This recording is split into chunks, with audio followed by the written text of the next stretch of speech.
Friend, खुश राहा. तर मी तुम्हाला माझी स्टोरी लग्नाच्या आधीची सांगणार होते ना. तुम्ही म्हणता ना कायमचं प्रेम केलं का, प्रेम केलं का. तर मी माझ्या लग्नाच्या आधीची स्टोरी सांगते.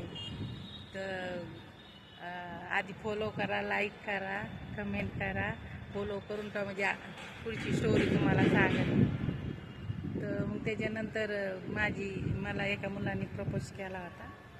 तर तो 12वीला होता, तेव्हा मी 12 वर्षाची होते. तर त्याच्या मामाची इथं राहत होता. तो बाहेर गावाला, आमच्या गावामध्ये 12वीपर्यंत शाळा नव्हती, 10वीपर्यंतच होती. तर तो बाहेर गावाला जायचा शाळेमध्ये. तर तो मामाची इथं राहायचा. मग त्यांनी मला चिठ्ठी दिली होती. त्याच्यात लिहिलं होतं की सुरेखा आय लव्ह यू. कारण आय लव्ह यू लिहिलेलं होतं फक्त, आणि दिल काढायला होता. पुढची स्टोरी पुढच्या भागामध्ये.